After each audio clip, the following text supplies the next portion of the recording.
El Morya is an interesting being. He's had many past lives here on earth, not the least of which was as Melchior, the wise man who came to Bethlehem at Jesus' birth. By the way, Joseph, the father of Jesus, was Saint Germain.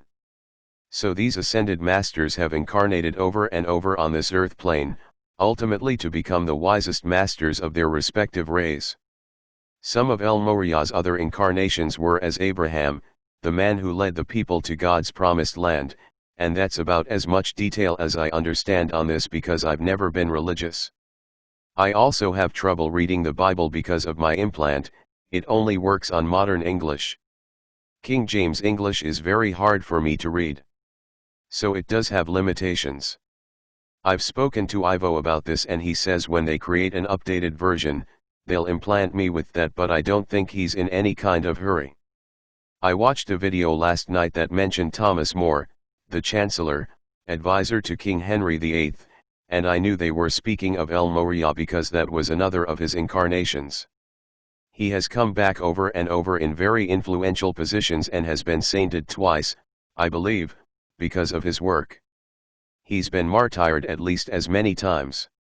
In the video they said that Thomas More, Chancellor to Henry VIII, was beheaded for not complying with the king's wishes. As I investigated the earlier life of Thomas Becket, it turns out that he too stood up to the king of his day, Henry II, and he too was murdered. What I believe is happening is the Henrys are the same soul entity and the Thomases are the same soul entity, working out some pretty hefty karma.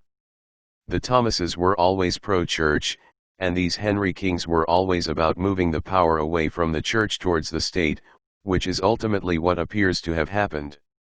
This is why there are secular people today and a focus on science and intellectualism. However, I still believe that the Vatican is the ultimate power on earth. As Ashtar Sheran says, all roads lead to Rome, and he says when the other cards fall, the Pope will be left standing. In any case, what Thomas Becket and Thomas More were trying to achieve never happened. I spoke to El Morya about the life of Thomas More and he had this to say about it. I asked El Morya how it feels to be one of the many with the dubious distinction of being beheaded by Henry VIII as Thomas More, and here's what he said. A petulant man. Petulant.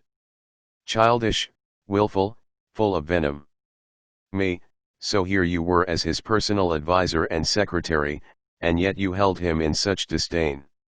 LM, were it not for my work, England would have fallen from the greatness it had hitherto thriven in, to a complete wreck at the hands of that man. Henry Tudor would have destroyed all before him for the sake of getting his way. His view of power was selfish at best. Me, that's pretty obvious. LM, he has had so many beheaded who stood in his way. Unfair trials, letters of threat, pressure from other elders, I experienced it all at his hands.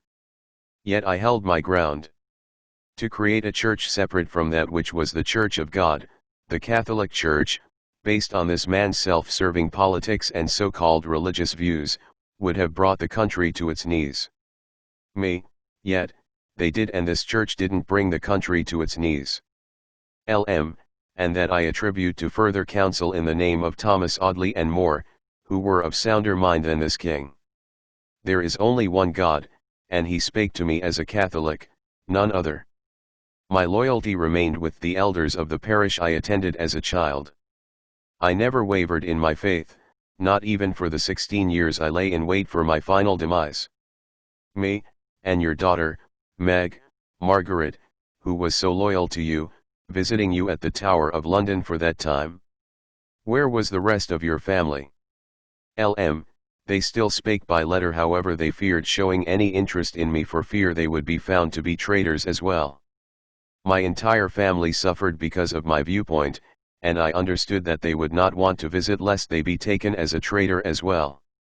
Me, yet Meg came and nobody said anything. LM, most likely because she was not a blood relative, she was an adopted child. So they did not see her as family as much as my children of blood. Me, yeah, I guess we see things differently now. LM, it was a different time. To hold a position in the council, you were seen as a dignitary, but in fact it was a treacherous time for all in service to the throne. I was made an example of, despite my closeness with Henry, I was made an example of. Lest any of the others decide to take my side, I was thrown into the jail and left to wilt away. I did not. I had my father with me. He gave me strength. I died a man loyal to my country and my faith, not a traitor. After his beheading, More's head was stuck on a pike and exhibited somewhere in London, along with other people who Henry VIII felt had betrayed him. Meg, More's daughter, bargained with the man who put the head there to let her have it, and she took it home and preserved it in spices.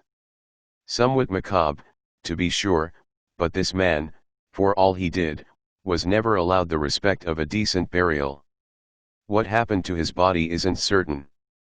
It's also interesting to note that Henry VIII had the 400-year-old bones of Thomas Becket destroyed. This is what tipped me off to the idea that there is karma between these two souls being played out. Later, I investigated the lifetime of Thomas Becket, Archbishop of Canterbury in the 1100s, and he too stood up to the king of his day, Henry II, in favor of the church.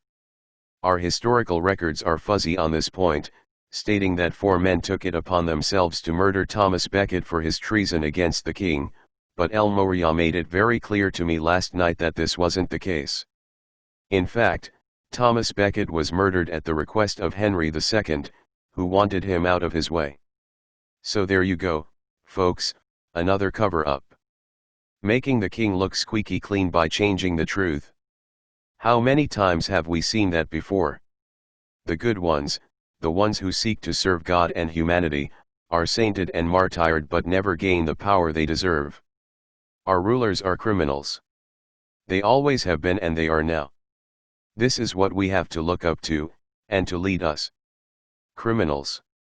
And our system hasn't changed one iota in 900 years.